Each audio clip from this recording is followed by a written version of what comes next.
ನಮಸ್ಕಾರ. Praise the lord Jesus. ಮತ್ತೊಂದು ದಿನದಲ್ಲಿ ದೇವರ ವಾಕ್ಯವನ್ನು ಕೇಳಲಿಕ್ಕೆ ಬಂದಿರುವಂಥ ಎಲ್ಲ ನನ್ನ ಪ್ರೀತಿಯ ದೇವಜನರೇ, ನನ್ನ ಪ್ರೀತಿಯ ಸಹೋದರಿ ಸಹೋದರರೇ, ದೇವಜನರೇ, ನಿಮ್ಮೆಲ್ಲರಿಗೂ ವಾಕ್ಯದ ರಹಸ್ಯಗಳು, ಪರಲೋಕದ ಕೃಪಾ ವರದಾನಗಳು ಲಭಿಸಲಿ. ಈ ದಿನವೂ ನಿಮ್ಮ ಜೀವಿತದಲ್ಲಿ ಒಂದು ಆಶೀರ್ವಾದಕರವಾದ ದಿನವಾಗಲಿ ಎಂದು ನಾನು ಪ್ರಾರ್ಥಿಸ್ತೇನೆ. ಚೆನ್ನಾಗಿದ್ದೀರಲ್ಲವ? ದೇವರ ವಾಕ್ಯವನ್ನು ಧ್ಯಾನ ಮಾಡಲಿಕ್ಕೆ ನಾವು ಹೋಗೋಣ. ಪ್ರಿಯ ದೇವಜನವೇ, ನಮ್ಮ ಜೀವಿತಗಳಲ್ಲಿ ಆಶೀರ್ವಾದ ಯಾರಿಗೆ ಬೇಡ? ದೇವರು ಅನುಗ್ರಹಿಸುತ್ತಾನೆಂದರೆ ದೇವರಿಂದ ಬರುವಂಥ ಆಶೀರ್ವಾದವು ವ್ಯಸನವನ್ನು ಸೇರಿಸುವುದಿಲ್ಲ. ಪ್ರತಿಯೊಂದಕ್ಕೂ ಒಂದು ಕ್ರಮ ಇರುತ್ತದೆ, ಒಂದು ಹಂತ ಇರುತ್ತದೆ. ಅಡಿಗೆ ಮಾಡಬೇಕಾದರೆ ಒಂದೊಂದು ಹಂತವಾಗಿ ಅಡಿಗೆ ಮಾಡಬೇಕು. ಒಂದು ಬೆಳೆಯನ್ನು ಬೆಳೆಯಬೇಕಾದರೆ ಹಂತವಾಗಿ ಬೆಳೆಯನ್ನು ನಾವು ಇಡುವಂಥವರಾಗಿರಬೇಕು. ಒಂದು ಸುಂದರವಾದ ಕಟ್ಟಡವನ್ನು ಕಟ್ಟಬೇಕಾದರೂ ಅದನ್ನು ಹಂತವಾಗಿ ನಾವು ಮುಂದುವರಿಸಬೇಕು. ಹೀಗೆ ಪ್ರತಿಯೊಂದಕ್ಕೂ ಒಂದು ಹಂತ ಇದೆ. ಯಾವುದೇ ವಸ್ತುಗಳನ್ನು ಕ್ರಮೀಕರಿಸಲಿಕ್ಕೂ ಅವುಗಳನ್ನು ಜೋಡಣೆ ಮಾಡಲಿಕ್ಕೂ ಕೂಡ ಒಂದೊಂದು ನಂತರ ಇನ್ನೊಂದು ಹಾಕಬೇಕು. ಒಂದು ನೆಟ್ ಹಾಕುವಾಗ, ಅದಕ್ಕೆ ಸ್ಕ್ರೂ ಹಾಕುವಾಗ, ಅದರ ಮೇಲೆ ಬೋಲ್ಟ್ ಹಾಕುವಾಗ ಒಂದರ ನಂತರ ಒಂದು ಹಾಕಬೇಕು. ಒಂದು ಥ್ರೆಡ್ ಸ್ವಲ್ಪ ಮಿಸ್ ಆದರೂ ಕೂಡ ಅದು ಸರಿಯಾಗಿ ಕೂತ್ಕೊಳ್ಳೋದಿಲ್ಲ. ನಿಮಗೆಲ್ಲರಿಗೂ ಅದು ಅನುಭವ ಇರುತ್ತದೆ. ದೇವರು ಕೂಡ ಈ ದಿನ ನಿಮ್ಮೊಟ್ಟಿಗೆ ನನ್ನೊಟ್ಟಿಗೆ ಒಂದು ಮಾತನ್ನು ಹೇಳುತ್ತಿದ್ದಾರೆ. ನಾನು ನಿನ್ನನ್ನು ಆಶೀರ್ವದಿಸುವೆನು, ನಿನ್ನನ್ನು ಉನ್ನತಿಗೆ ತಂದೇ ತರುವೆನು. ಆದರೆ ಅದನ್ನು ನಾನು ನಿಮಗೆ ಮಾಯ ಮಾಡುವಂತೆ ಒಂದೇ ಸಾರಿ ಮಾಡುವುದಲ್ಲ, ಹಂತವಾಗಿ ನಿಮ್ಮನ್ನು ನಾನು ಆಶೀರ್ವದಿಸುತ್ತೇನೆ ಎಂದು ದೇವರು ಮಾತು ಕೊಡುತ್ತಾ ಇದ್ದಾರೆ. ಯಾರೆಲ್ಲ ಇವತ್ತು ದೇವರೇ, ನಾನು ಪ್ರತಿದಿನ ಕಾಯುತ್ತಿದ್ದೇನೆ, ಬೇಗನೆ ಒಂದು ಅದ್ಭುತ ನಡೆಯುತ್ತದೆ, ನನ್ನ ಕಣ್ಣಿಗೆ ಬೇಗನೆ ಕಾಣಬೇಕು ಅಂದುಕೊಳ್ಳುತ್ತಿದ್ದೀರಾ? ದೇವರು ಬ್ಯಾಕ್ಗ್ರೌಂಡಲ್ಲಿ ನಿಮಗಾಗಿ ಹಿನ್ನೆಲೆಯಲ್ಲಿ ಕಾರ್ಯ ಮಾಡುತ್ತಾ ಇರುತ್ತಾರೆ. ಒಂದು ದಿನ ಅದು ತಲೆದೋರುತ್ತದೆ. ಯಾವ ರೀತಿಯಾಗಿ ಮಣ್ಣಿನಲ್ಲಿ ಹಾಕಿದಂಥ ಬೀಜವು ನೀವು ಹಾಕಿದ ದಿನವೇ ಮೊಳಕೆಯನ್ನು ನೋಡಲಿಕ್ಕೆ ಸಾಧ್ಯ ಇಲ್ಲ. ಮೊದಲು ಅದು ಒಳಗಡೆ ಕ್ರಿಯೆ ನಡೀಬೇಕು, ಮೇಲ್ಗಡೆ ಆಮೇಲೆ ನಮಗೆ ಮೊಳಕೆ ಕಾಣಿಸಬೇಕು. ದೇವರು ಕೂಡ ನನ್ನ ಜೀವಿತದಲ್ಲಿ ಅದ್ಭುತವನ್ನು ಮಾಡುವುದು ಹಂತವಾಗಿ ಎಂಬುದು ನಾವು ತಿಳಿದುಕೊಳ್ಳಬೇಕಾಗಿದೆ. ಹಾಗಾದರೆ ಬನ್ನಿ, ಈ ದಿನ ದೇವರು ಮಾತನಾಡುವಂಥ ವಾಕ್ಯಗಳನ್ನು ಕಲಿಯೋಣ. ಮುಖ್ಯವಾದ ವಾಕ್ಯವನ್ನು ಓದಿಕೊಳ್ಳೋಣ. ಆದಿಕಾಂಡ ಗ್ರಂಥ 26ನೇ ಅಧ್ಯಾಯ 13ನೇ ವಚನದಲ್ಲಿ ನೋಡುವಾಗ, ಅವನ ಐಶ್ವರ್ಯವು ದಿನೇ ಹೆಚ್ಚಿದ್ದರಿಂದ ಬಹು ಧನವಂತನಾದನು ಎಂದು ಹೇಳುತ್ತಾ ಇದೆ. ಹಾಲೆಲೂಯ, ಕರ್ತನಿಗೆ ಸ್ತೋತ್ರ. ನಾವು ಆರಾಧಿಸುವ ನಂಬಿರುವ ದೇವರು ಬಡವನೋ ಬಲಹೀನನೋ ಆತನು ಅಲ್ಲ, ಆತನು ಸರ್ವಾಧಿಕಾರಿಯಾದ ದೇವರು, ಸಮಸ್ತಕ್ಕೂ ಆಧಾರನೂ, ಸರ್ವ ಉನ್ನತನೂ, ಸರ್ವ ಧನವಂತನೂ ಆಗಿದ್ದಾನೆ. ತನ್ನನ್ನು ನಂಬಿರುವಂಥ ಮಕ್ಕಳು ಬೇರೆಯವರ ಮುಂದೆ ಕೈಚಾಚಿ ಭಿಕ್ಷೆ ಬೇಡಬೇಕು ಅಂತ ಹೇಳಿ ಬೇರೆಯವರ ಮುಂದೆ ಬಲಹೀನರಾಗಿ ಕಾಣಿಸಿಕೊಳ್ಳಬೇಕೆಂದು ಆಶಿಸುವುದಿಲ್ಲ. ಆದರೆ ದೇವರು ಹೇಳ್ತಾರೆ, ಮಗಳೇ, ನಿನಗೆ ಏನು ಬೇಕು? ಆವತ್ತಿನ ಕಾಟ ಆವತ್ತಿಗೆ ಸಾಕು.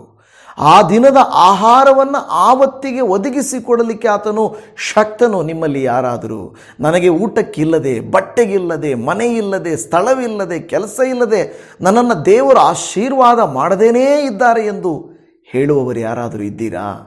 ನಿಮ್ಮಲ್ಲಿ ಯಾರು ಕೂಡ ಆ ರೀತಿಯಲ್ಲಿ ಹೇಳಲಿಕ್ಕೆ ಸಾಧ್ಯವಿಲ್ಲ. ಕಾರಣ, ಆತನು ನಿಮ್ಮನ್ನು ನನ್ನನ್ನು ಬೇರೆಯವರ ಮುಂದೆ ಕೈ ಚಾಚುವಂತೆ ಮಾಡಿಲ್ಲ. ಆದರೆ ಯಾವಾಗ ಗೊತ್ತಾ?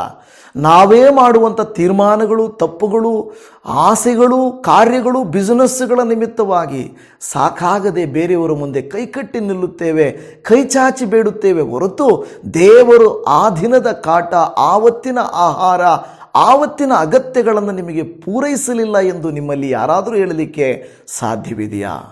ದೇವಜನವೇ, ಇಲ್ಲಿ ಒಬ್ಬ ಭಕ್ತನನ್ನು ಗಮನಿಸ್ತಾ ಇದ್ದೇವೆ. ನಾವು ಯಾವಾಗಲೂ ಪ್ರಾರ್ಥನೆ ಮಾಡಿ, ಆರಾಧನೆ ಮಾಡಿ ಹೇಳುವ ಅಬ್ರಹಾಮನ ದೇವರೇ, ಈಸಾಕನ ದೇವರೇ, ಯಾಕೋಬನ ದೇವರೇ ಎಂದು ಹೇಳುತ್ತೇವಲ್ಲವ? ಅದೇ ರೀತಿಯಾಗಿ ಈಸಾಕನ ದೇವರನ್ನು ಆರಾಧಿಸುವ ನಾವು ಈಸಾಕನ ಜೀವಿತದಲ್ಲಿ ಮಾಡಿದ ಕೃತ್ಯಗಳನ್ನು ಕೂಡ ನಾವು ಅರಿತುಕೊಳ್ಳಬೇಕು. ಇವರ ತಂದೆ ಅಬ್ರಹಾಮನನ್ನು ದೇವರು ಕರೆದಾಗ, ಅಬ್ರಹಾಮ ನೋಡು, ನಿನಗೆ ಇದು ಕೊಡ್ತೀನಿ ಅಂತ ಒಂದೇ ಸಾರಿ ಬಂಪರ್ ಆಫರ್ ಕೊಟ್ಟು ಎಲ್ಲ ಆಶೀರ್ವಾದಗಳನ್ನು ಕೊಡಲಿಲ್ಲ. ಹೇಳಲಿಲ್ಲ. ದೇವರು ಹಂತ ಹಂತವಾಗಿ ಅಬ್ರಹಾಮನನ್ನು ನಿನ್ನನ್ನು ಹೊರಗಡೆ ಬಾ, ನಾನು ತೋರಿಸುವ ದೇಶಕ್ಕೆ ಹೋಗು, ನಾನು ಹೇಳುವ ಸ್ಥಳದಲ್ಲಿ ವಾಸ ಮಾಡು, ಇಗೋ ನನಗೆ ಈ ಥರ ಮಾಡ್ತೇನೆ ಆ ಥರ ಮಾಡ್ತೇನೆ ಅಂತ ಹಂತ ಹಂತವಾಗಿ ದೇವರು ಅಬ್ರಹಾಮನನ್ನು ಆಶೀರ್ವದಿಸಿದನು. ಯಾಕೆಂದರೆ ಹಂತ ಹಂತವಾಗಿ ಬರುವ ಆಶೀರ್ವಾದವು ಮಧ್ಯದಲ್ಲಿ ನಿಂತು ಹೋಗುವುದಿಲ್ಲ. ದಿಢೀರ್ನೆ ಬಂದಂಥ ಆಶೀರ್ವಾದವು ಮಧ್ಯದಲ್ಲಿ ನಿಂತು ಹೋಗುತ್ತದೆ, ನಮಗೆ ಇಲ್ಲದೆ ಹೋಗುತ್ತದೆ ನನ್ನ ಪ್ರಿಯ ದೇವಜನರೇ. ಆದರೆ ಅದೇ ರೀತಿಯಲ್ಲಿ ಅವನ ಮಗನಾದ ಈಸಾಕನ ಜೀವಿತದಲ್ಲಿ ದೇವರು ವಾಕ್ಯ ಹೇಳುತ್ತಾ ಇದೆ, ದಿನೇ ದಿನೇ ಹೆಚ್ಚಿದ್ದರಿಂದ. ಅದರ ಅರ್ಥ ಏನು? ಓಕೆ, ಪ್ರತಿ ದಿನ ಅಂತನ ಅದರ ಅರ್ಥ? ಓಕೆ, ಇವತ್ತು 1ನೇ ತಾರೀಕು 2ನೇ ತಾರೀಕು 3ನೇ ತಾರೀಕು 31 ದಿವಸಕ್ಕೆ 31 ಅದ್ಭುತಗಳು ನಡೀತು ಅಂತ ಆ ರೀತಿನ ಅಲ್ಲ. ದಿನೇ ದಿನೇ ಅನ್ನುವಾಗ ಒಂದು ಗಿಡದಲ್ಲಿ ಒಂದೊಂದು ಎಲೆಯೂ ಯಾವ ರೀತಿಯಾಗಿ ನಿಧಾನವಾಗಿ ಗೊತ್ತಿಲ್ಲದ ಹಾಗೆ ಅದು ಬರುತ್ತದೋ ಅದೇ ರೀತಿಯಲ್ಲಿ ನಮ್ಮ ಜೀವಿತದಲ್ಲಿ ತಿಳಿಯದ ಹಾಗೆ ಪ್ರತಿದಿನವೂ ದೇವರು ನಮ್ಮನ್ನು ಅನುಗ್ರಹಿಸುತ್ತಾರೆ. ನಾವೇನೆಂದುಕೊಳ್ಳುತ್ತೇವೆ, ವಾರದ ಒಂದು ದಿವಸದಲ್ಲಿ ನಾನು ಆಲಯಕ್ಕೆ ಹೋಗಿ ಬಂದಿದ್ದೇನಲ್ವಾ, ನಾನು ಆಲಯಕ್ಕೆ ಹೋಗಿ ಬಂದದರಿಂದ ಈ ವಾರವೆಲ್ಲ ನನ್ನನ್ನು ಆಶೀರ್ವದಿಸು ದೇವರೇ, ಒಂದು ರಿವೈವಲ್ ಕೂಟಕ್ಕೆ ನಾನು ಹೋಗಿ ಬರ್ತಾ ಇದ್ದೇನೆ ಆದ್ದರಿಂದ ನನ್ನನ್ನು ಆಶೀರ್ವದಿಸು ದೇವರೇ. ಈ ರೀತಿಯಾಗಿ ಒಂದು ವೇಳೆ ನಾನು ಒಂದು ದಿನ ಬಂದಿದ್ದೇನೆ, ನಾನು ಈಸ್ಟರ್ಗೆ ಬಂದಿದ್ದೆ, ಗುಡ್ ಫ್ರೈಡೆಗೆ ಬಂದಿದ್ದೆ, ಕ್ರಿಸ್ಮಸ್ಗೆ ಬಂದಿದ್ದೆ, ಹಾಗಾದರೆ ವರ್ಷವೆಲ್ಲ ನನ್ನನ್ನು ಆಶೀರ್ವಾದ ಮಾಡು ದೇವರೇ ಎಂದು ಹೇಳಲಿಕ್ಕೆ ಸಾಧ್ಯ ಇದೆಯಾ ನನ್ನ ಪ್ರಿಯ ದೇವಜನವೇ? ಹಾಗಲ್ಲ. ಅರಿಯದ ಹಾಗೆ ಗಿಡವು ಬೆಳೆಯುವಂತೆ, ತಿಳಿಯದ ಹಾಗೆ ದೇವರು ನಿಮ್ಮನ್ನು ನನ್ನನ್ನು ಉನ್ನತಿಗೆ ತರುತ್ತಾನೆ. ಆದರೆ ಅದೇ ಹಣದ ಮೇಲೆ, ಸಕ್ಸಸ್ ಮೇಲೆ, ಜಯದ ಮೇಲೆ, ಉನ್ನತಿಯ ಮೇಲೆ, ಅದ್ಭುತಗಳ ಮೇಲೆ ಮನಸ್ಸಿಡುವುದಲ್ಲ, ಆಶೀರ್ವಾದಗಳ ಹಿಂದೆ ನಾವು ಓಡುವುದಲ್ಲ, ಬದಲಾಗಿ ಆಶೀರ್ವಾದಗಳು ನಮ್ಮ ಹಿಂದೆ ಬರುವಂಥದ್ದಾಗಿರಬೇಕು. ನಮ್ಮ ಆಶೀರ್ವಾದಗಳನ್ನು ತಡೆ ಮಾಡುವಂತೆ ಸೈತಾನನು ನಮ್ಮವರನ್ನು ಎತ್ತಿ ಕಟ್ಟುವಾಗ, ಶತ್ರುಗಳು ಕೋಪಗೊಳ್ಳುವಂತೆ ಮಾಡುವಾಗ, ಕೆಲಸ ಮಾಡುವ ಜಾಗದಲ್ಲಿ ನಮ್ಮ ಜೊತೆ ಕೆಲಸಗಾರರು ನಮ್ಮನ್ನು ನೋಯಿಸುವಾಗ ದೇವರು ಹೇಳ್ತಾನೆ, ನೀನು ತಾಳ್ಮೆಯಿಂದಿರು, ನಿನಗೆ ಬೇಕಾದ ಪ್ರತಿಫಲವನ್ನು ನಾನು ಕೊಡ್ತಾ ಇದ್ದೀನಿ, ನಾನು ನಿನ್ನನ್ನು ಆಶೀರ್ವದಿಸ್ತೇನೆ. ನನ್ನ ಪ್ರಿಯ ದೇವಜನವೇ, ದಿನೇ ದಿನೇ ಹೆಚ್ಚಿದ್ದರಿಂದ ಬಹು ಧನವಂತನಾದನು ಅಂತ ದೇವರು ವಾಕ್ಯ ಹೇಳುತ್ತಾ ಇದೆ. ಅಲ್ಲಿರುವಂಥ ಜನರು ಬರಗಾಲಕ್ಕೆ ಭಯಪಟ್ಟರು, ಈ ಮಣ್ಣಲ್ಲಿ ಬೆಳೆ ಬೆಳೀಲಿಕ್ಕೆ ಸಾಧ್ಯವಿಲ್ಲ ಅಂದರು, ಮಳೆ ಬರುವುದಕ್ಕಾಗಿ ಕಾಯುತ್ತಿದ್ದರು, ಆಲೋಚನೆ ಮಾಡಿ ಪ್ಲ್ಯಾನ್ ಮಾಡಿ ಏನೇನೋ ಮಾಡುತ್ತಿದ್ದರು. ಆದರೆ ಈಸಾಕನು ಅಷ್ಟೊಂದು ಯೋಚನೆ ಮಾಡಲಿಲ್ಲ. ದೇವರ ಮೇಲೆ ಆಶ್ರಿತನಾದನು, ಅವನು ಮಾಡುವ ಕೆಲಸ ಅವನು ಮಾಡಿದನು, ದೇವರು ಪ್ರತಿಫಲ ಕೊಡುವವನು. ಬಿತ್ತುವುದು, ನೀರನ್ನು ಒಯ್ಯುವುದು ನಮ್ಮ ಕೆಲಸ, ಬೆಳೆಯನ್ನು ಬೆಳೆಸುವುದು ದೇವರ ಕೆಲಸ. ಹಾಗೆಯೇ ವಿದ್ಯಾಭ್ಯಾಸದಲ್ಲಿಯೂ, ವ್ಯಾಪಾರದಲ್ಲಿಯೂ, ಕೆಲಸದಲ್ಲಿಯೂ ಮಾಡಬೇಕಾಗಿರುವುದು ನಮ್ಮ ಕೆಲಸ, ಅದರ ಪ್ರತಿಫಲ ದೇವರು ಕೊಡೋ ಕೆಲಸ. ಅನೇಕರಿಗೆ ನಮ್ಮಲ್ಲಿ ತೊಂದರೆ ಏನೆಂದರೆ, ಸಮಸ್ಯೆ ಏನೆಂದರೆ, ಪ್ರಾರ್ಥಿಸಿದ ತಕ್ಷಣ ರೋಗ ಹೊರಟೋಗ್ಬೇಕು, ಪ್ರಾರ್ಥಿಸಿದ ತಕ್ಷಣ ಮಕ್ಕಳ ಭವಿಷ್ಯ ಸರಿ ಹೋಗಬೇಕು, ಪ್ರಾರ್ಥಿಸಿದ ತಕ್ಷಣ ಅದ್ಭುತಗಳು ನಡೆದೋಗ್ಬೇಕು, ಹಣ ಬಂದು ನಮ್ಮ ಪಾಕೆಟಲ್ಲಿ ಬಿದ್ದೋಗ್ಬೇಕು ಅಲ್ವಾ? ಆ ರೀತಿ ಅದ್ಭುತಗಳನ್ನು ಎದುರು ನೋಡುತ್ತೇವೆ. ಕೆಲವು ಸಾರಿ ನಿಧಾನಗತಿಯ ಆಶೀರ್ವಾದಗಳನ್ನು ನಾವು ಎದುರು ನೋಡೋದಿಲ್ಲ, ತಾಳ್ಮೆ ಇಲ್ಲ. ದೇವರ ವಾಕ್ಯದಲ್ಲಿ ಹೇಳುತ್ತದೆ, ಈಸಾಕನ ಕುರಿತಾಗಿ ಹೇಳ್ತಾ ಇದೆ. ಈಸಾಕನು ಆದಿಕಾಂಡ ಗ್ರಂಥ 26:12ನೇ ವಾಕ್ಯ, ಅದರ ಹಿಂದಿನ ವಾಕ್ಯವನ್ನು ಗಮನಿಸಿದರೆ, ಈಸಾಕನು ಆ ದೇಶದಲ್ಲಿ ಬೀಜವನ್ನು ಬಿತ್ತಿ ಅದೇ ವರ್ಷದಲ್ಲಿ 100ರಷ್ಟು ಬೆಳೆಯನ್ನು ಹೊಂದಿದನು, ಯೆಹೋವನು ಅವನನ್ನು ಅಭಿವೃದ್ಧಿಪಡಿಸಿದನು ಎಂದು ಹೇಳುತ್ತಾ ಇದೆ. ಯಾರು ಅಭಿವೃದ್ಧಿಪಡಿಸಿದ್ದು ದೇವರು. ನೋಡಿ, ಇಲ್ಲಿ ಒಂದು ವಿಷಯವನ್ನು ಗಮನಿಸಿರಿ. ಬೀಜವನ್ನು ಬಿತ್ತುವುದು ಈಸಾಕನ ಕೆಲಸ. ಆ ಸಕಾಲಕ್ಕೆ ಒಂದು ವೇಳೆ ಬೀಜವನ್ನು ಬಿತ್ತುವುದು, ಎಲ್ಲ ಕೆಲಸ ಮಾಡೋದು ಅವನ ಕೆಲಸ. ಆದರೆ ಬೆಳೆಯನ್ನು ಬೆಳೆಸುವುದು, ಅಭಿವೃದ್ಧಿಪಡಿಸುವುದು ಯಾರ ಕೆಲಸ? ದೇವರ ಕೆಲಸ. ನೋಡಿ, ಯಾವುದೇ ಸೈಂಟಿಸ್ಟ್ಗಳಾಗಲಿ, ಡಾಕ್ಟರ್ಗಳಾಗಲಿ, ಗೊತ್ತಿರುವಂಥ ಅಗ್ರಿಕಲ್ಚರ್ ಸ್ಪೆಷಲಿಸ್ಟ್ಸ್ ಆಗಲಿ, ಅವರೇನಾದರೂ ಕೂತ್ಕೊಂಡು ರಾತ್ರಿ ಹೊತ್ತು ಸ್ವಲ್ಪ ಗಿಡನ ಬೆಳೆಸ್ತಾರಾ? ಚಾನ್ಸೇ ಇಲ್ಲ. ಯಾಕೆಂದರೆ ಅದರ ಗುಣ, ಅದರ ಫಲ ಅದು ಬರಬೇಕಾದರೆ, ಅದರ ಬೆಳೆಯಬೇಕಾದರೆ ಅದು ದೇವರು ಮಾಡುವಂಥ ಕೃತ್ಯ. ಮಗುವಿಗೆ ಊಟವನ್ನು ತಿನ್ನಿಸಬಲ್ಲೆವು, ಆದರೆ ದಿನೇ ದಿನೇ ಅದನ್ನು ಬೆಳೆಸುವುದು ನಮ್ಮ ಕೆಲಸ ಅಲ್ಲ, ದೇವರೇ ಬೆಳೆಸಬೇಕು. ಹೌದಲ್ವಾ? ಹಾಗೆ ನನ್ನ ಪ್ರಿಯ ದೇವಜನವೇ, ಇವತ್ತು ನಿಮ್ಮೊಟ್ಟಿಗೆ ದೇವರು ಮಾತನಾಡುತ್ತಾ ಹೇಳುತ್ತಿರುವಂಥ ಕಾರ್ಯವೇನೆಂದರೆ, ಮಾಯ ರೀತಿಯಾದಂಥ ಅದ್ಭುತಗಳನ್ನು ಎದುರು ನೋಡಬೇಡ್ರಿ. ಯಾಕೆಂದರೆ ಅವು ಬೇಗನೆ ಬಿದ್ದು ಹೋಗುವುದಕ್ಕೆ ಸಾಧ್ಯವಾಗುತ್ತವೆ. ಬದಲಾಗಿ ನೀವೇನು ಮಾಡಬೇಕು, ಹಂತ ಹಂತವಾದ ಆಶೀರ್ವಾದಕ್ಕಾಗಿ ಎದುರು ನೋಡಬೇಕು. ದೇವರು ನನಗಾಗಿ ಈಗಾಗಲೇ ಸಿದ್ಧ ಮಾಡಿದ್ದನ್ನು, ಹೌದು, ಯಾವ ಅನ್ಯರ ಕಣ್ಣು ಕಾಣಲಿಲ್ಲ, ಕಿವಿ ಕೇಳಲಿಲ್ಲ, ಮನಸ್ಸು ಗ್ರಹಿಸಲಿಲ್ಲ, ಆದರೆ ನಮಗಾದರೂ ಒಂದು ದಿವಸ ದೇವರು ಒದಗಿಸುತ್ತಾನೆ. ನನ್ನ ಮಕ್ಕಳು ಬೆಳೀತಾ ಇದ್ದಾರೆ, ಅವರ ಭವಿಷ್ಯಕ್ಕೆ ನಾನು ಯಾಕೆ ಚಿಂತೆ ಮಾಡಬೇಕು? ಈಗೋ ನಾನು ಈ ಕೆಲಸ ಮಾಡ್ತಾ ಇದರಿಂದ ಪ್ರತಿಫಲ ನಾನು ಯಾಕೆ ಚಿಂತೆ ಮಾಡಬೇಕು? ನನ್ನ ದೇವರು ಪ್ರತಿಫಲ ಕೊಡುವವನು ಎಂದು ಹೇಳಿ ನಿಶ್ಚಿಂತೆಯಾಗಿರಬೇಕು. ಕೆಲವು ಸಾರಿ ನಾವು ಕೈ ಹಾಕಿದ ಕೆಲಸಗಳು ಫೇಲ್ ಆಗ್ತವೆ. ಥಾಮಸ್ ಅಲ್ವಾ ಎಡಿಸನ್ ಅನ್ನುವಂಥವರು ಸಾವಿರಾರು ಸಾರಿ ಫೇಲ್ ಆಗೋದನಂತೆ. ಒಂದು ಬಲ್ಪನ್ನು ಕಂಡುಹಿಡಿಬೇಕಾದ್ರೆ ಸುಮಾರು ಸಾರಿ ಫೇಲ್ ಆಗೋದ. ಕೊನೆಗೆ ಸಾವಿರಾರು ಸಾರಿ ಎಲ್ಲ ಆದಮೇಲೆ ಅವನು ಬಲ್ಪನ್ನು ಕಂಡುಹಿಡಿದುಕೊಂಡ. ಅವನು ಹೇಳಿದ ಮಾತು, ಅಷ್ಟು ಸಾರಿ ನಾನು ಸೋತು ಹೋಗಬೇಕಾದರೂ ಪರವಾಗಿಲ್ಲ, ಜಯವನ್ನು ಕೊಟ್ಟ ದೇವರಿಗೆ ಸ್ತೋತ್ರ ಎಂಬುದಾಗಿ. ನನ್ನ ಪ್ರೀತಿಯ ದೇವಜನವೇ, ನನ್ನ ಜೀವಿತದಲ್ಲಿ ನಾವು ಎದುರು ನೋಡಿದ ಹಾಗೆ ಆಶೀರ್ವಾದಗಳು ನಮಗೆ ಲಭಿಸದೇ ಇರುವುದು, ಒಂದು ದಿವಸ ದೇವರು ಆಶೀರ್ವಾದ ಲಭಿಸಿಕೊಡುತ್ತಾರೆ. ನಾನು ಒಂದು ವಿಡಿಯೋನ ಮಾಡಿದೆ, ಇದೇ ಟಾಪಿಕ್ ಮೇಲೆ ಒಂದು ವಿಡಿಯೋ ಮಾಡಿದೆ. ಒಳ್ಳೆ ರೀತಿ ಚೆನ್ನಾಗಿ ಬಂತು ವಿಡಿಯೋ.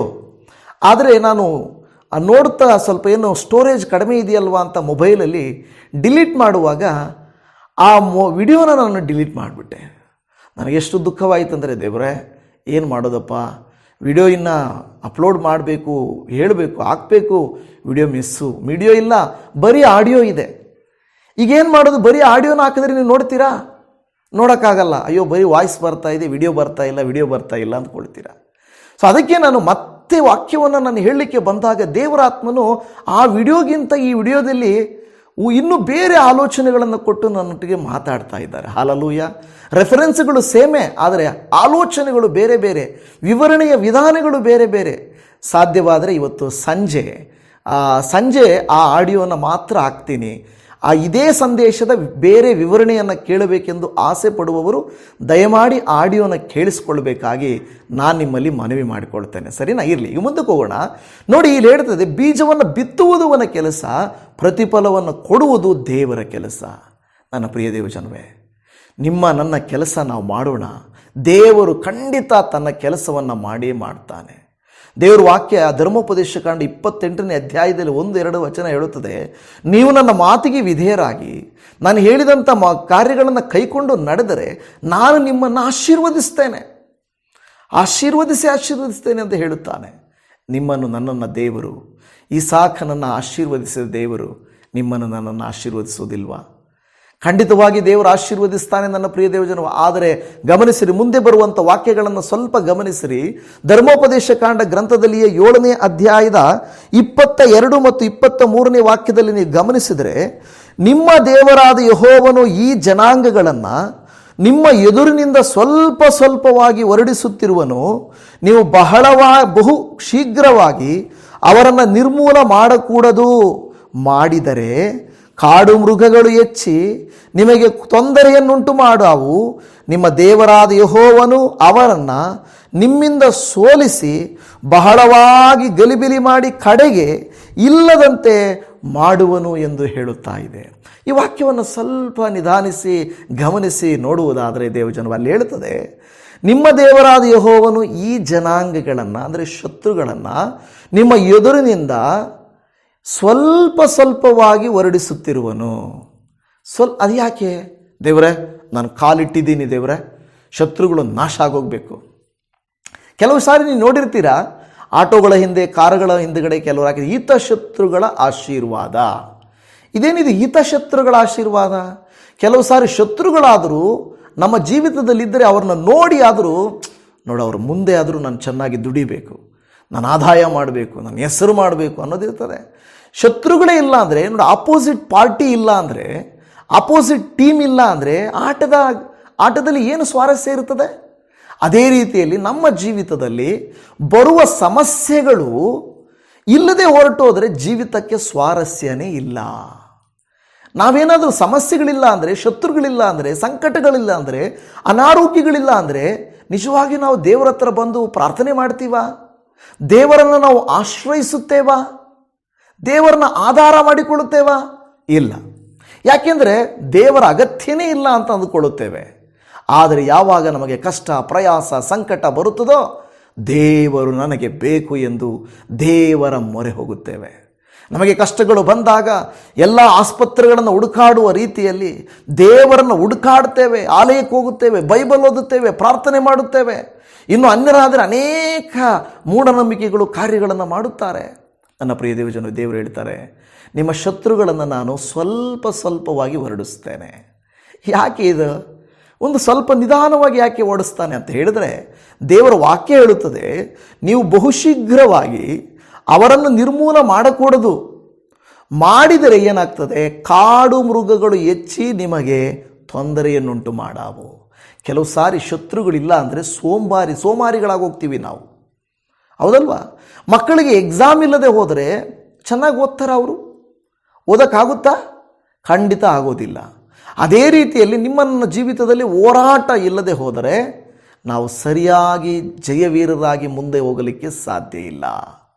ನನ್ನ ಪ್ರಿಯ ದೇವಜನವೇ, ಕೆಲವು ತೊಡಕುಗಳು, ಕೆಲವು ಕೊರತೆಗಳು, ಕೆಲವು ಕಷ್ಟಗಳು, ಕೆಲವು ರೋಗಗಳು, ಕೆಲವು ಸಮಸ್ಯೆಗಳು ನಮ್ಮ ಜೀವಿತದಲ್ಲಿ ಬರುವಾಗ ಅವು ನಮ್ಮನ್ನೇನು ಮಾಡ್ತವೆ ಗೊತ್ತಾ? ಬಲಪಡಿಸ್ತವೆ. ನನ್ನ ಪ್ರಿಯ ದೇವಜನವೇ, ಒಂದು ಪ್ರವಾಹ, ಒಂದು ಗಾಳಿ ಬಂದಾಗ, ಗಿಡಗಳು ಮರಗಳು ಅಲುಗಾಡಿದಾಗ ಕೆಳಗಡೆ ಬೇರುಗಳು ಬಲಗೊಳ್ಳುವಂತೆ ನಮಗೆ ಪರೀಕ್ಷೆಗಳು ಬರುವಾಗ ನಮ್ಮ ನಂಬಿಕೆಯು ದೃಢವಾಗುತ್ತದೆ. ಈ ವಾಕ್ಯವನ್ನು ಕೇಳುತ್ತಿರುವಂಥ ನಿಮ್ಮ ಜೀವಿತದಲ್ಲಿ ನಿಜವಾಗಿಯೂ ಈಗಲೂ ಅನೇಕ ಹೋರಾಟಗಳಿದಾವಲ್ವ? ಗಂಡನಿಂದ, ಹೆಂಡತಿಯಿಂದ, ಮಕ್ಕಳಿಂದ, ಮನೆಯವರಿಂದ, ಕೆಲಸದ ಜಾಗದಲ್ಲಿ. ಯಾರು ಯಾವಾಗ ನಮಗೆ ಎದುರಾಗಿ ತಿರುಗಿಕೊಳ್ತಾರೋ ಗೊತ್ತಿಲ್ಲ. ನಮ್ಮ ಸ್ನೇಹಿತರು ನಮಗೆ ವಿರೋಧಿಗಳಾಗ್ಬಿಡ್ತಾರೆ, ಸಂಬಂಧಿಕರೇ ನಮಗೆ ಶತ್ರುಗಳಾಗ್ಬಿಡ್ತಾರೆ. ಇವರು ನನ್ನವರು, ನನಗೋಸ್ಕರ ಇರುವಂಥವ್ರು ಅಂತಾರೆ, ಸಡನ್ನಾಗಿ ಆಪೋಸಿಟ್ ಪಾರ್ಟಿಯಲ್ಲಿದ್ದು ಬಿಡ್ತಾರೆ. ನಮ್ಮನ್ನು ಪ್ರೀತಿಸುವವರು ಕೂಡ ನಮಗೆ ಶತ್ರುಗಳಾಗ್ಬಿಡ್ತಾರೆ.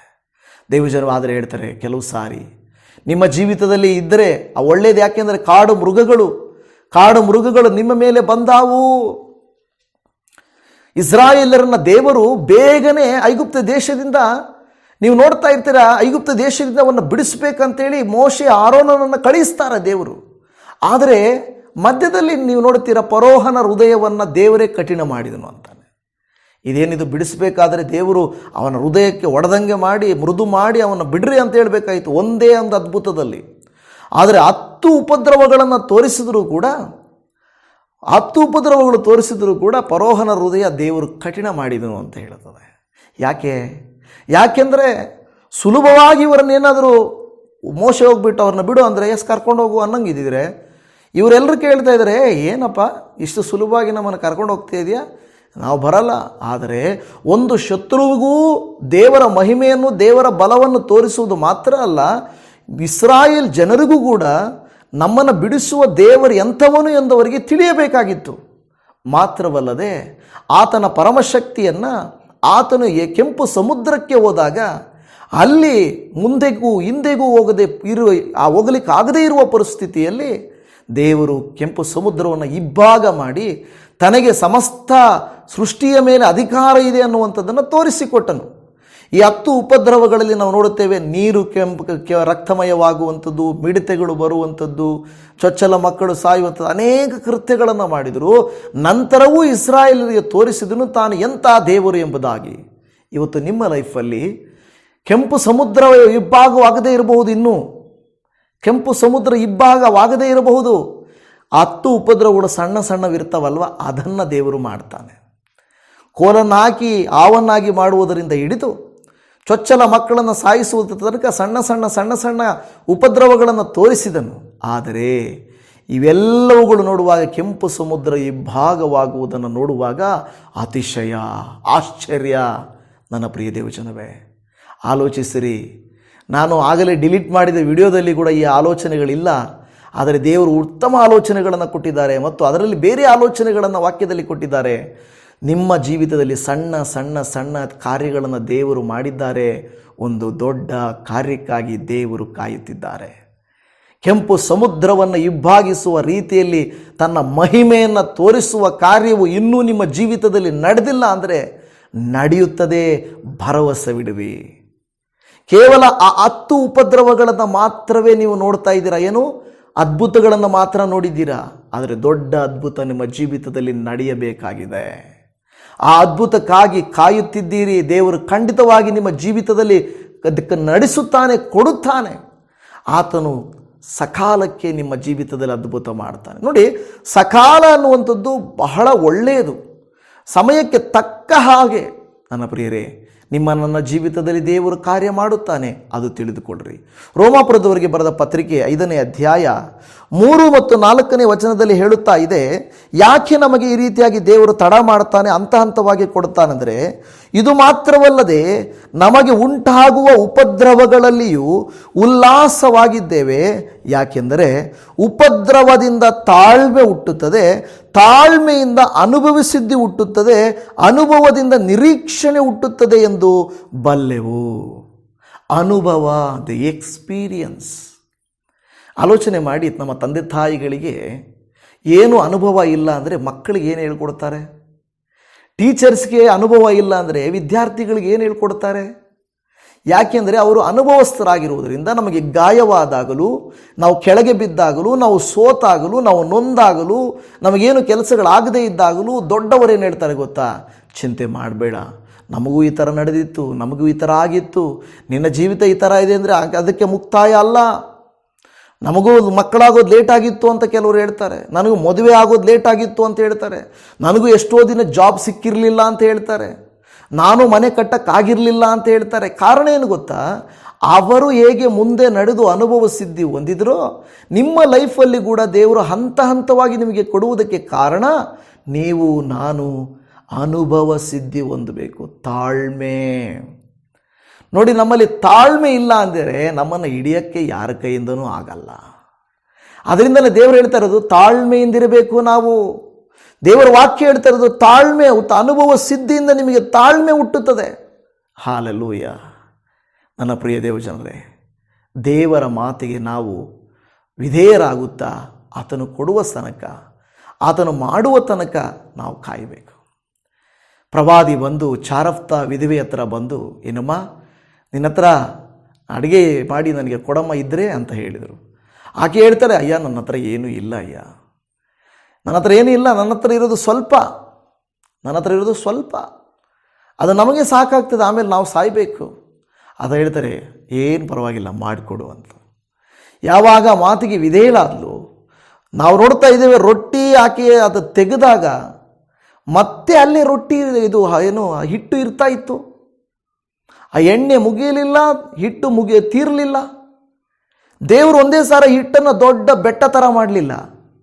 ಆಕೆ ತೆಗಿತಾ ಇದ್ದರೆ ಅದು ಬರ್ತಾ ಇತ್ತು, ಆಕೆ ತೆಗಿತಾ ಇದ್ದರೆ ಆಕೆ ಬರ್ತಾ ಇತ್ತು ಅಲ್ವಾ? ಅಂದರೆ ಅದು ಹಂತ ಹಂತವಾಗಿ ದೇವರು ಒಂದೇ ಸಾರಿ, ನೋಡಮ್ಮ ನೀನು ಮನೆ ತುಂಬ ಇಟ್ಬಿಟ್ಟಿದ್ರು ನೋಡಿ ಹಿಟ್ಟು ಅನ್ಬೋದಾಗಿತ್ತು. ನೋ ಆ ಥರ ಮಾಡಲಿಲ್ಲ. ಮತ್ತು ನಾವು ನೋಡ್ತೀವಿ ಇನ್ನೊಂದು ವಿಧವೆ ಆ ಥರ ಎಣ್ಣೆ ಆಕೆ ಒಯ್ತಾ ಇದ್ದರೆ ಬರ್ತಾ ಇದೆ. ಯಾಕೆ ದೇವರು ಒಂದೇ ಸಾರಿ ಏನು ಮಗಳ ಇಲ್ವಾ ನೋಡು ಅಲ್ಲಿ ಮಾಯೆ ಥರ ಬ್ಯಾರೆಲ್ಗಳು ಇಟ್ಟಿದ್ದೀನಿ ನೋಡು ಅನ್ಬೋದಾಗಿತ್ತು. ನೋ, ದೇವರು ಇರುವ ನಿನ್ನ ಎಣ್ಣೆಯನ್ನೇ ಅಭಿವೃದ್ಧಿಪಡಿಸುವುದು, ಹಂತ ಹಂತವಾಗಿ ನಿನ್ನನ್ನು ಆಶೀರ್ವದಿಸುವುದು. ಇಸ್ರಾಯೇಲರಿಗೆ ದೇವರು ಮನ್ನವನ್ನು ಒಂದೇ ಸಾರಿ ಸುರಿಸಿ ಕೊಟ್ಟುಬಿಡ್ಬೋದಾಗಿತ್ತಲ್ವ? ಯಾಕೆ ಪ್ರತಿದಿನ ಅವರ ಮನ್ನವನ್ನು ಅವರು ಆರಿಸಿಕೊಳ್ತಾ ಇದ್ದರು? ಯಾಕೆ ಇಲ್ಲ ದೇವರೇ ನನಗೆಲ್ಲ ಮನ್ನ ಒಂದೇ ದಿವಸ ಬೇಕು ಅಂತ ಅವ್ರು ಹೇಳ್ಬೋದಾಗಿತ್ತಲ್ವಾ? ಇಲ್ಲ, ದೇವರು ಹೇಳ್ತಾನೆ, ನಿಮಗೆ ಬೇಕಾದ ಮನ್ನವನ್ನು ನೀವು ಆರಿಸಿಕೊಳ್ಳ್ರಿ, ಆವತ್ತಿಂದ ಅವತ್ತಿಗೆ ಸಾಕು ನಿಮಗೆ, ನಾಳೆ ಬಗ್ಗೆ ಚಿಂತೆ ಮಾಡಬೇಡ್ರಿ, ಎತ್ತಿಟ್ಕೊಳ್ಬೇಡ್ರಿ. ದೇವರು ಹೇಳಿದಾಗ ಮಾತ್ರ ಮಾಡಬೇಕಾಗಿತ್ತು, ಇಲ್ಲ ಅಂದರೆ ಮಾಡಬಾರ್ದಾಗಿತ್ತು. ಹಾಗೆ ನೋಡುವಾಗ ಅವರು ದಿನಕ್ಕೆ ಬೇಕಾದಷ್ಟು, ಅಂದರೆ ಹಂತ ಹಂತವಾಗಿ. ಇದು ದೊಡ್ಡ ಪಾರಮಾರ್ಥಿಕ ಒಂದು ಸಂದೇಶ ನನ್ನ ಪ್ರಿಯ ದೇವಜನವೇ. ನಾವು ನಮ್ಮ ಕೆಲಸಗಳನ್ನು, ನಮ್ಮ ಸೇವೆಗಳನ್ನು, ನಮ್ಮ ಕುಟುಂಬಗಳನ್ನು ಹಂತ ಹಂತವಾಗಿ ಆಶೀರ್ವದಿಸಲ್ಪಡುವುದಕ್ಕಾಗಿ ನಾವು ಬೇಡಿಕೊಳ್ಳಬೇಕೇ ಹೊರತು ಅತಿಶಯವಾಗಿ ಅದ್ಭುತವನ್ನು ಒಂದೇ ಸಾರಿ ಹೊಂದಿಕೊಂಡು ಮುಕ್ತಾಯವಾಗುವುದಕ್ಕೆ ಮಾಡಬಾರ್ದು. ಹಂತ ಹಂತವಾದ ಆಶೀರ್ವಾದ ನಮಗೆ ನೆಮ್ಮದಿ, ಸಂತೃಪ್ತಿ, ಸಮಾಧಾನ, ಒಂದು ಉನ್ನತಿಯನ್ನು ತರ್ತದೆ. ಆದರೆ ಒಂದೇ ಸಾರಿ ಬೆಳವಣಿಗೆ ಅದು ಒಳ್ಳೆಯದಲ್ಲ ಎಂಬುದಾಗಿ ದೇವರು ವಾಕ್ಯ ಹೇಳುತ್ತಾ ಇದೆ. ಹಲ್ಲೆಲೂಯಾ. ಜಕರನ್ಯ ಗ್ರಂಥದಲ್ಲಿ ಒಂದು ವಾಕ್ಯ ಇದೆ, 4ನೇ ಅಧ್ಯಾಯ 10ನೇ ವಾಕ್ಯದಲ್ಲಿ, ಈ ದೀಪಗಳಿಂದ ಸೂಚಿತವಾದ ಯೆಹೋವನ 7 ಕಣ್ಣುಗಳು ಭೂಲೋಕದ ಎಲ್ಲ ಕಡೆಗಳಲ್ಲಿಯೂ ಪ್ರಸರಿಸುತ್ತಾ ತೂಕದ ಗುಂಡು ಜೆರುಬ್ಬಾಬೆಲನ ಕೈಯಲ್ಲಿರುವ ಸಂತೋಷದಿಂದ ನೋಡುತ್ತವೆ. ಈಗಿರುವಲ್ಲಿ ಅಲ್ಪ ಕಾರ್ಯಗಳ ದಿನವನ್ನು ಯಾರು ತಿರಸ್ಕರಿಸಾರು? ಹಲ್ಲೆಲೂಯಾ. ಅಲ್ಲಿ ಗಮನಿಸಿದ ಕೊನೆಯಲ್ಲಿ ಹೇಳ್ತಿರುವಂಥ ಮಾತು, ಅಲ್ಪ ಕಾರ್ಯಗಳ ದಿನವನ್ನು ಯಾರು ತಿರಸ್ಕರಿಸಾರು? ಪ್ರಾರಂಭದ ದಿನ. ಒಂದು ದೊಡ್ಡ ಮರದ ಬುಡ ನೀವು ನೋಡಿರ್ತೀರ, ಯಾರು ತಪ್ಪಿಕೊಳ್ಳಲಿಕ್ಕಾಗದೇ ಇರುವಷ್ಟು ದೊಡ್ಡ ಮರಗಳು. ಆದರೆ ಅದರ ಆರಂಭ ಒಂದು ಸಣ್ಣ ಸಸಿ ಅಲ್ವಾ? ಸಣ್ಣ ಸಸಿಯಾಗಿದ್ದಾಗ ಹಾಗೆ ಮುರಿದು ಬಿಡ್ಬೋದಾಗಿತ್ತು. ಆದರೆ ಈ ದೊಡ್ಡ ಮರವಾದಾಗ ಅದನ್ನು ಮುರಿರಿ ನೋಡೋಣ, ಆಗಲ್ಲ. ಅಂದರೆ ನಮ್ಮನ್ನು ಕೂಡ ಆರಂಭದಲ್ಲೇ ಮುಗಿಸಿಬಿಡಬೇಕು, ಇವರು ಉನ್ನತಿಗೆ ಬರಬಾರದು, ಇವರು ಮೇಲಕ್ಕೆ ಬರಬಾರದು ಅಂತ ಪ್ರಯತ್ನಿಸುವವರು ಅನೇಕರಿರುತ್ತಾರೆ. ಆದರೆ ದೇವರು ಅನುವು ಮಾಡಿಕೊಡಲ್ಲ. ನಿಮ್ಮನ್ನು ಮುರಿಯಬೇಕೆಂದು, ತುಳಿಯಬೇಕೆಂದು, ಹಾಳು ಮಾಡಬೇಕೆಂದು, ನಿಮ್ಮನ್ನು ಬೆಳೆಯಬಾರದೆಂದು ಅನೇಕರು ಪ್ರಯತ್ನ ಮಾಡುತ್ತಾರೆ. ಆದರೆ ಒಂದು ಜ್ಞಾಪಕ ಇಟ್ಕೊಳ್ಳಿ, ದೇವರು ನಿಮ್ಮ ಮೇಲೆ ಕೈ ಹಾಕುವುದಕ್ಕೆ ಬಿಡುವುದಿಲ್ಲ. ನಿಮ್ಮ ಮೇಲೆ ಕೈ ಹಾಕುವುದಕ್ಕೆ, ಹಾಳು ಮಾಡುವುದಕ್ಕೆ ಬಿಡುವುದಿಲ್ಲ. ನಿಮ್ಮನ್ನು ಹೆಮ್ಮರವಾಗಿ ಮಾಡಲಿಕ್ಕೆ ಆತನು ಶಕ್ತನು. ಯೋಸೇಫನನ್ನು ತಂದೆಯು ಅಣ್ಣಂದಿರು ಮುರಿಯಬೇಕೆಂದು ನೋಡಿದರು, ದೇವರು ಬಿಡಲಿಲ್ಲ. ಪೋಟಿಫರನ ಹೆಂಡತಿ ಮುರಿಯಬೇಕೆಂದು ನೋಡಿದ್ರು, ಬಿಡಲಿಲ್ಲ. ಸೆರೆಮನೆಯಲ್ಲಿ ಅವನನ್ನು ಮುರಿಯಬೇಕೆಂದು ನೋಡಿದರು, ಬಿಡಲಿಲ್ಲ. ಆ ಒಂದು ಎಲ್ಲ ಪರಿಸ್ಥಿತಿಗಳಲ್ಲಿ ದೇವರು ಅವನನ್ನು ಹೆಮ್ಮರವಾಗಿ ಮಾಡಿದನು. ಇವತ್ತು ನಿಮ್ಮ ನನ್ನ ಜೀವಿತವನ್ನು ದೇವರು ಅದೇ ರೀತಿಯಾಗಿ ಅಲ್ಪ ದಿನ, ಆ ಒಂದು ದಿನ, ಅಲ್ಪ ಕಾರ್ಯಗಳ ದಿನವನ್ನು ಯಾರು ತಿರಸ್ಕರಿಸಾರು? ಯಾರು ತಿರಸ್ಕರಿಸಲಿಕ್ಕೆ ಸಾಧ್ಯ? ಯಾರು ತಿರಸ್ಕರಿಸಲಿಕ್ಕೆ ಸಾಧ್ಯ ಇಲ್ಲ. ನಿಮ್ಮ ಜೀವಿತ ಈಗ ಅಲ್ಪವಾಗಿದೆ ಅಂದರೆ, ಸ್ವಲ್ಪವಾಗಿದೆ ಅಂದರೆ, ಮುಂದೊಂದು ದಿನ ದೇವರು ನಿಮ್ಮನ್ನು ಅದ್ಭುತವಾಗಿ ಅನುಗ್ರಹಿಸಲಿಕ್ಕಿದ್ದಾರೆ. ಹಲ್ಲೆಲೂಯಾ. ಚಿಕ್ಕ ಮಗುವಾಗಿದ್ದಾಗ ದೊಡ್ಡದು ಏನಾಗುತ್ತೋ ದೊಡ್ಡದು ಅಂತ ಗೊತ್ತಿಲ್ಲ, ಸಸಿಯಾಗಿದ್ದಾಗ ಏನಾಗುತ್ತೋ ಗೊತ್ತಿಲ್ಲ. ಆದರೆ ದೇವರು ಅದಕ್ಕೊಂದು ಉದ್ದೇಶವನ್ನು ಇಟ್ಟಿದ್ದಾರೆ. ನಿಮ್ಮ ನನ್ನ ಜೀವಿತದಲ್ಲಿಯೂ ಕೂಡ ಅದೇ ರೀತಿಯಲ್ಲಿ ದೇವರು ಒಂದು ಉದ್ದೇಶವನ್ನು ಇಟ್ಟಿದ್ದಾರೆ. ಬೆಳೆಸುತ್ತಾರೆ, ಅನುಗ್ರಹಿಸುತ್ತಾರೆ. ಆದರೆ ಒಂದೇ ಸಾರಿ ಎದುರು ನೋಡಬೇಡ್ರಿ, ಹಂತ ಹಂತವಾಗಿ ಎದುರು ನೋಡ್ರಿ. ಹಂತ ಹಂತವಾಗಿ ಆಶೀರ್ವದಿಸಲ್ಪಡುವುದು ಖಂಡಿತ ಅದು ಒಳ್ಳೆಯ ಕಾರ್ಯ, ಅದು ಆಶೀರ್ವಾದ ಕಾರ್ಯ. ದೇವರ ವಾಕ್ಯದಲ್ಲಿ ಗಲಾತ್ಯ ಪತ್ರಿಕೆಯಲ್ಲಿ 6ನೇ ಅಧ್ಯಾಯ ದೇವರ ಸಮಯವನ್ನು ಕುರಿತು ನಮಗೆ ಹೇಳುತ್ತಾ ಇದೆ. 6ನೇ ಅಧ್ಯಾಯ 9ನೇ ವಾಕ್ಯದಲ್ಲಿ, ಒಳ್ಳೆಯದನ್ನು ಮಾಡುವುದರಲ್ಲಿ ಬೇಸರಗೊಳ್ಳದೆ ಇರೋಣ, ಯಾಕೆಂದರೆ ಮನಗುಂದದಿದ್ದರೆ ತಕ್ಕ ಸಮಯದಲ್ಲಿ ಬೆಳೆಯನ್ನು ಕೊಯ್ಯುವೆವು. ಮನಗುಂದದಿದ್ದರೆ, ಅನೇಕರಿಗೆ ಸೈತಾನನು ಮಾಡುವ ಕೆಲಸ ಅದ್ಭುತವನ್ನು, ಆಶ್ಚರ್ಯವನ್ನು, ಹಂತ ಆದ ಆಶೀರ್ವಾದವನ್ನು ಹೊಂದದೇ ಇರುವಂತೆ ಮಾಡೋದು ಸೈತಾನನು. ಇಷ್ಟು ದಿನ ಆಯಿತು, ಇಷ್ಟು ಸಮಯ ಆಯಿತು, ಇಷ್ಟು ಖರ್ಚು ಮಾಡಿದ್ಯಾ, ಇಷ್ಟು ಎದುರು ನೋಡಿದ್ಯಾ, ಆದರೆ ನಿನಗೇನು ಸಿಕ್ಕಿಲ್ವಲ್ಲ, ಮತ್ತು ಇನ್ಯಾಕೆ ಅಂತೇಳಿ ಮನಗುಂದಿಸಿಬಿಡುತ್ತಾನೆ. ಆ ಮನಗುಂದಿಸುವುದನ್ನು ನಾವು ಎದುರುಗೊಳ್ಳುವಾಗ ದೇವರಿಗೆ ಒಪ್ಪಿಸಿಯಪ್ಪ, ನನಗೆ ಸೈತಾನನು ಈ ರೀತಿಯಾಗಿ ಹೋರಾಟ ಕೊಡ್ತಾ ಇದ್ದಾನೆ, ಸಾಕಾಯಿತು, ನಿನ್ನ ಕೈಯಲ್ಲಾಗಲ್ಲ, ನಿನ್ನಿಂದ ಆಗಲ್ಲ, ನಿನಗೆ ಉನ್ನತಿ ಇಲ್ಲ, ನಿನಗೆ ಆಶೀರ್ವಾದ ಇಲ್ಲ ಎಂದು ನನ್ನನ್ನು ಕುಗ್ಗಿಸ್ತಾ ಇದ್ದಾನೆ. ದಯಮಾಡಿ ಮನಗುಂದದ ಹಾಗೆ ನನ್ನನ್ನು ಮಾಡಪ್ಪ, ಕಾಯುತ್ತಿರುವ ನನಗೆ ಕರುಣೆ ತೋರಿಸಪ್ಪ, ಕೃಪೆ ತೋರಿಸಪ್ಪ. ಮನಗುಂದಬಾರದು ನಾನು. ಎಷ್ಟು ಹೋರಾಟ ಬಂದರು, ಎಷ್ಟು ಬೈದರು, ಎಷ್ಟು ಶತ್ರುಗಳ ಕಾಟ ಬಂದರು, ಶಾಪದ ಕಾರ್ಯಗಳು ಬಂದರೂ ಕೂಡ ನಾನು ಮನಗುಂದಬಾರದು, ಧೈರ್ಯವಾಗಿರಬೇಕು. ಹಲ್ಲೆಲೂಯಾ. ಧೈರ್ಯವಾಗಿರಬೇಕು. ಧೈರ್ಯಂ ಸರ್ವತ್ರ ಸಾಧನಂ ಅಂತ ಹೇಳ್ತಾರಲ್ವ. ಧೈರ್ಯವೇ ನಮಗೆ ಒಂದು ದೊಡ್ಡ ಸಾಧನ. ಅದೇ ವಿಶ್ವಾಸದಿಂದ ನಾವು ಹೋಗಬೇಕು. ದೇವ್ರ ವಾಕ್ಯ ಹೇಳ್ತಾ ಇರೋದು, ಮನಗುಂದದಿದ್ದರೆ ತಕ್ಕ ಸಮಯದಲ್ಲಿ ನಾವು ಬೆಳೆಯನ್ನು ಕೊಯ್ಯುವೆವು. ಮನಗುಂದಬೇಡಿರಿ ದೇವಜನವೇ. ತಡವಾಯಿತು, ಇನ್ನೂ ಏನು ಸ್ವಲ್ಪ ಸಿಕ್ಕೈತೆ ಪಾಸ್ಟ್ರೆ, ಏನೋ ಪರವಾಗಿಲ್ಲ ಪಾಸ್ಟ್ರೆ, ದೇವರಿಗೆ ಸ್ತೋತ್ರ ಮಾಡಿರಿ. ಒಂದೊಂದು ಹಂತಕ್ಕೆ ದೇವರು ನಿಮ್ಮನ್ನು ತಂದದ್ದಕ್ಕಾಗಿ ದೇವರಿಗೆ ಸ್ತೋತ್ರ ಮಾಡಿರಿ. ದೇವರೇ, ನನ್ನನ್ನು ಈ ಹಂತಕ್ಕೆ ತಂದದ್ದಕ್ಕಾಗಿ ನಿನಗೆ ಸ್ತೋತ್ರ ಎಂದು ಹೇಳಿರಿ. ದೇವರು ಇನ್ನೂ ಹಂತವಾಗಿ ನಿಮ್ಮನ್ನು ಬೆಳೆಸ್ತಾರೆ, ನಿಮ್ಮ ಮಕ್ಕಳನ್ನು ಬೆಳೆಸ್ತಾರೆ. ಕೆಸರಲ್ಲಿ ಬಿದ್ದಂಥ ನಮ್ಮನ್ನು ಇಲ್ಲಿಗೆ ಎತ್ತಿದ್ದಾರೆ ಅಂದರೆ ಇಲ್ಲಿಂದ ಮಹಿಮೆಗೆ ಎತ್ತೋದಿಲ್ವಾ? ನಮ್ಮನ್ನು ಇಷ್ಟು ಕಾಪಾಡಿ ಕೃಪೆ ತೋರಿಸಿರುವುದಾದರೆ ಇನ್ನು ಮುಂದೆ ನಮ್ಮನ್ನು ನಡೆಸುವುದಿಲ್ಲವಾ? ಆತನು ನಡೆಸುತ್ತಾನೆ. ಇಸಾಕನನ್ನು ಆಶೀರ್ವದಿಸಿದ ದೇವರು ದಿನೇ ದಿನೇ ನಿಮ್ಮನ್ನು ಆಶೀರ್ವದಿಸಲಿಕ್ಕೆ ಆತನು ಶಕ್ತನಾಗಿದ್ದಾನೆ. ಹಾಗಾದರೆ ಇಸಾಕನ ದೇವರಾಗಿರುವ, ಅಬ್ರಹಾಮನ ದೇವರಾಗಿರುವ, ಯಾಕೋಬನ ದೇವರಾಗಿರುವಂಥ ಆತನ ಪಾದ ಸನ್ನಿಧಿಗೆ ನಮ್ಮನ್ನು ಒಪ್ಪಿಸಿಕೊಟ್ಟು ಪ್ರಾರ್ಥಿಸೋಣ.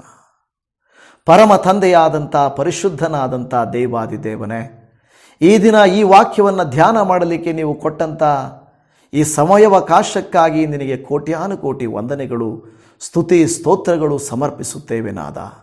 ಹೌದು ಕರ್ತನೆ, ಅಪ್ಪ, ನಮ್ಮ ಜೀವಿತದಲ್ಲಿ ಅಭಿವೃದ್ಧಿಯು ಕಾಣಲಿಲ್ಲ, ಅನುಗ್ರಹಗಳು ಕಾಣಲಿಲ್ಲ, ಉನ್ನತಿಯನ್ನು ಕಾಣಲಿಲ್ಲ, ಅದ್ಭುತಕ್ಕಾಗಿ ಕಾಯುತ್ತಾ ಇದ್ದೀವಿ. ಆದರೆ ಇವತ್ತು ನಿಮ್ಮ ವಾಕ್ಯ ಎಷ್ಟು ಚೆಂದಾಗಿ ನಮ್ಮೊಟ್ಟಿಗೆ ಮಾತನಾಡಿದೆ, ನಿಮಗೆ ಸ್ತೋತ್ರ. ಮೋಶೆಯ ಮೂಲಕ 10 ಉಪದ್ರವಗಳನ್ನು ಬರಗೊಳಿಸಿದ್ದು ಮಾತ್ರ ಅಲ್ಲ, 11ನೇದಾಗಿ ಕೆಂಪು ಸಮುದ್ರವನ್ನು ವಿಭಾಗಿಸುವ ದೊಡ್ಡ ಅದ್ಭುತವನ್ನು ನೀವು ಮಾಡಿದ್ರಪ್ಪ.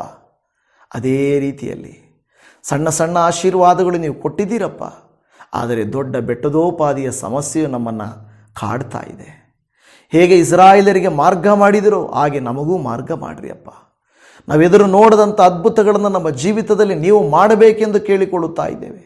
ಆ ಚಾರಪ್ತ ವಿಧವೆ, ಸಾಲದಲ್ಲಿದ್ದಂಥ ವಿಧವೆ, ಹಂತ ಹಂತವಾಗಿ ಹೇಗೆ ಎಣ್ಣೆಯು ಹೇಗೆ ಹಿಟ್ಟು ಅವರಿಗೆ ಲಭಿಸಿತೋ ಅದೇ ರೀತಿಯಲ್ಲಿ ಹಂತ ಹಂತವಾಗಿ ನೀವು ನಮ್ಮನ್ನು ಆಶೀರ್ವದಿಸುವ ದೇವರು ನೀವಾಗಿದ್ದೀರಾ. ನಿಮಗೆ ಕೋಟಿ ಕೋಟಿ ವಂದನೆಗಳು, ಸ್ತೋತ್ರಗಳಪ್ಪ. ಹೌದು ಸ್ವಾಮಿ, ಆರಂಭದ ದಿನಗಳನ್ನು ಕರ್ತನೇ ದೇವರೇ ನಾವು ಅಲ್ಪವೆಂದು ಎಣಿಸಬಾರದು, ತಿರಸ್ಕರಿಸಬಾರದು. ಈಗಿನ ಸ್ಥಿತಿ ಹೀಗೆ ಇರುವುದಿಲ್ಲ, ಖಂಡಿತ ಒಂದು ದಿವಸ ನಮ್ಮ ಜೀವಿತದಲ್ಲಿರುವಂಥ ದೇವರೇ ಕರ್ತನೇ ವಿರೋಧಿಗಳನ್ನು, ಸಮಸ್ಯೆಗಳನ್ನು, ರೋಗಗಳನ್ನು ನೀವು ಸ್ವಲ್ಪ ಸ್ವಲ್ಪವಾಗಿ ಹೊರಡಿಸಿ ಪೂರ್ಣವಾಗಿ ಬಿಡುಗಡೆ, ಜಯವನ್ನು, ಅನುಗ್ರಹ, ಆಶೀರ್ವಾದಗಳನ್ನು ಕೊಡುತ್ತೀರಿ. ನಿಮಗೆ ಸ್ತೋತ್ರ ಮಾಡುತ್ತಾ ಇದ್ದೇವೆ. ವಂದನೆ ಅಪ್ಪ. ಯಾರೆಲ್ಲ ಈ ವಾಕ್ಯವನ್ನು ಇದುವರೆಗೂ ಕೇಳಿ ಅಪ್ಪ, ನನ್ನ ಮರೆಯನ್ನು ನಾವು ಹಿಂತಿರುಗಿ ಹೋಗುವಂತೆ ಮಾಡಬೇಡಪ್ಪ. ಆಶೀರ್ವಾದಗಳು ಹಿಂತಿರುಗಿ ಹೋಗಬಾರ್ದು, ನಾವು ಮುಂದಕ್ಕೆ ಹೋಗಬೇಕು. ನಿಧಾನ ಆದರೂ ಪರವಾಗಿಲ್ಲಪ್ಪ ಅಪ್ಪ, ಸ್ವಲ್ಪವಾದರೂ ಪರವಾಗಿಲ್ಲ. ನಾವು ಮೈನಸ್ಗೆ ಹೋಗಬಾರ್ದು, ಪ್ಲಸ್ಸಲ್ಲೇ ಇರಬೇಕು ದೇವರೇ.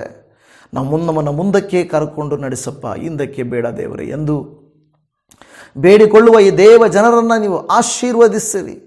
Thank you lord.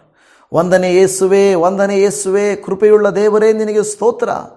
ಆರಾಧನೆಗೆ ಅರ್ಹನಾದ ದೇವರೇ ಸ್ತೋತ್ರ. ಕೃಪೆಯಲ್ಲಿ ಐಶ್ವರ್ಯನೇ ಸ್ತೋತ್ರ. ಅಪ್ಪ, ಈ ಎಲ್ಲ ದೇವ ಮಕ್ಕಳು ಯಾರೆಲ್ಲ ಈ ವಾಕ್ಯವನ್ನು ಕೇಳಿ ತಮ್ಮನ್ನೇ ಸಮರ್ಪಣೆ ಮಾಡಿಕೊಂಡು ನನ್ನನ್ನು ಕರುಣಿಸು ದೇವಾ, ನನಗೆ ಕೃಪೆ ತೋರಿಸು ದೇವಾ, ನನ್ನನ್ನು ಅನುಗ್ರಹಿಸು ದೇವಾ ಎಂದು ಬೇಡಿಕೊಳ್ಳುತ್ತಾ ಇದ್ದಾರೋ ಇವರೆಲ್ಲರ ಮೇಲೆ ಆಶೀರ್ವಾದದ ಸುವರಗಳನ್ನು ಸುರಿಸು ದೇವರೇ. ಹಂತ ಹಂತವಾಗಿ ಇವರ ಮೇಲಕ್ಕೆ ಬೆಳೆದು ಫಲವನ್ನು ಕೊಟ್ಟು ನಿನ್ನ ನಾಮ ಮಹಿಮೆಯನ್ನು ಕಣ್ಣಾರೆ ಕಾಣುವಂತೆ ನೀವು ಅನುಗ್ರಹಿಸಬೇಕಾಗಿ ಈ ದಿನವೆಲ್ಲ ಸಂಗಡ ಇರ್ರಿ ಅಪ್ಪ. ಹಂತ ಹಂತವಾದ ಆರೋಗ್ಯ, ಹಂತ ಹಂತವಾದ ಆಶೀರ್ವಾದ, ಹಂತ ಹಂತವಾಗಿ ಸಾಲಗಳ ಬಿಡುಗಡೆ, ಹಂತ ಹಂತವಾಗಿ ಕುಟುಂಬದ ವ್ಯಕ್ತಿಗಳಲ್ಲಿ ಬದಲಾವಣೆ, ಹಂತ ಹಂತವಾಗಿ ಗಂಡ ಹೆಂಡತಿಯರ ಐಕ್ಯತೆ, ಪ್ರೀತಿ, ಹಂತ ಹಂತವಾಗಿ ಕರ್ತನ ಇವರ ಶುಭ ಕಾರ್ಯಗಳು, ಹಂತ ಹಂತವಾಗಿ ಇವರಿಗೆ ಉನ್ನತಿ ಯೇಸು ನಾಮದಲ್ಲಿ. ಆಮೇನ್. ನಿಮ್ಮ ವಾಕ್ಯಗಳನ್ನು ಕೇಳಿ ಪ್ರಾರ್ಥಿಸಿದ ಪ್ರತಿ ದೇವ ಮಕ್ಕಳ ಕುಟುಂಬದಲ್ಲಿ ಅನುಗ್ರಹಿಸಲ್ಪಡಲಿ. ತಲೆಯಿಂದ ಪಾದವರೆಗೂ ಇವರು ಅಭಿಷೇಕಿಸಲ್ಪಡಲಿ. ಇವರ ಮನೆಯು, ಸಭೆಯು, ಸೇವೆಯು, ಇವರು ಮಾಡುತ್ತಿರುವ ಕೆಲಸಗಳು, ಬಿಸಿನೆಸ್ಸು, ಇವರು ಮಾಡುವ ಪ್ರಯಾಣ, ಇವರು ವಿದೇಶದಲ್ಲಿರಲಿ, ಸ್ವದೇಶದಲ್ಲಿರಲಿ, ಇವರು ಮನೆಯಲ್ಲಿರಲಿ, ಹೊರಗೆರೆ ಇರಲಿ, ಎಲ್ಲಿ ಹೋದರೂ ಇವರು ಅನುಗ್ರಹಿಸಲ್ಪಡಲಿ. ಧನ್ಯವಾದ ಯೇಸುವೆ. ವಂದನೆ ಅಪ್ಪ. ಯಾಕೆಂದರೆ ಈ ಸಾಕನನ್ನು ಅನುಗ್ರಹಿಸಿದ ದೇವರು ನಮ್ಮನ್ನು ಕೂಡ ಅನುಗ್ರಹಿಸಲಿಕ್ಕೆ ಶಕ್ತನಾದ ದೇವರು ನೀವಾಗಿರುವುದಕ್ಕಾಗಿ ನಿಮಗೆ ವಂದನೆಗಳಯ್ಯ, ನಿಮಗೆ ಸ್ತೋತ್ರಗಳು. Thank you lord. ದೇವರೇ, ಇದುವರೆಗೂ ನಾವು ಪ್ರಾರ್ಥಿಸುವಂತೆಯೂ ಅಪ್ಪ, ಯಾರು ಕಣ್ಣೀರಿನಲ್ಲಿ, ದುಃಖದಲ್ಲಿ, ವೇದನೆಯಲ್ಲಿ, ಸಂಕಟದಲ್ಲಿ, ಪ್ರಯಾಸಗಳಲ್ಲಿ ಬಂದಿದ್ದಾರೋ ಅವರೆಲ್ಲರನ್ನ ಕರುಣಿಸು ದೇವ. ಕೃಪೆಗಳಿಂದ ತುಂಬಿಸು. ಆಮೇನ್. ದಯೆಯಿಂದ ತುಂಬಿಸು ಸ್ವಾಮಿ. ಆಮೇನ್. ಎಲ್ಲ ಆಶೀರ್ವಾದಗಳಿಗೆ ಮೂಲನಾಗಿರುವ ಕರ್ತನು ನೀನೆಂದು ತಿಳಿದು ಹಾಲೆಲೂಯ ಈ ಪ್ರಾರ್ಥನೆಯನ್ನು ಆಲಿಸು ನಾದ. ನಿನಗೆ ಸ್ತೋತ್ರ, ನಿನಗೆ ವಂದನೆ, ನಿನಗೆ ಸ್ತೋತ್ರ, ನಿನಗೆ ವಂದನೆ. ಇವರನ್ನು ಬಿಡುಗಡೆಗೊಳಿಸಿದ್ದಕ್ಕಾಗಿ ಸ್ತೋತ್ರ. ಇವರನ್ನು ಹಂತ ಹಂತವಾಗಿ ಆಶೀರ್ವದಿಸುವುದಕ್ಕೆ ನೀನು ಅಪ್ಪ ಇವರನ್ನು ಉಪಯೋಗಿಸಿದ್ದಕ್ಕಾಗಿ ಸ್ತೋತ್ರ. ಹಿಂಜರಿಯದೆ, ಹಿಂಜಾರದೆ, ಬೇಸರಗೊಳ್ಳದೆ, ಮನಗುಂದದೆ ನೀನು ಕೊಡುವ ಆಶೀರ್ವಾದಗಳನ್ನು ಹಂತ ಹಂತವಾಗಿ ನೀನು ಮಾಡುವ ಅದ್ಭುತಗಳನ್ನು ನೋಡಿ ನಿಶ್ಚಿಂತರಾಗಿರುವುದಕ್ಕೆ ಕೃಪೆಯನ್ನು ತೋರಿಸಬೇಕೆಂದು ಪ್ರಾರ್ಥನೆ ಕೇಳಿದ ಆತನು ಇವರ ಕೈ ಕೆಲಸಗಳನ್ನು ಇವ್ರನ್ನ ಅನುಗ್ರಹಿಸಿ ನಿನ್ನ ಮಹಿಮೆಯಿಂದ ತುಂಬಿಸುವ ಆತನು ಆಗಿರುವಂಥ ನಜರೇತಿನ ಯೇಸು ಕ್ರಿಸ್ತನ ಪ್ರೀತಿಯುಳ್ಳ ಮೊದಲ ನಾಮದಲ್ಲಿ ಪ್ರಾರ್ಥಿಸ್ತೇವೆ ತಂದೆಯೇ. ಆಮೇನ್. ನನ್ನ ಪ್ರಿಯ ದೇವಜನವೇ, ನಿಮ್ಮೆಲ್ಲರಿಗೂ ಶಲೋಮ್, ನಿಮ್ಮೆಲ್ಲರಿಗೂ praise the Lord. God bless you. Amen.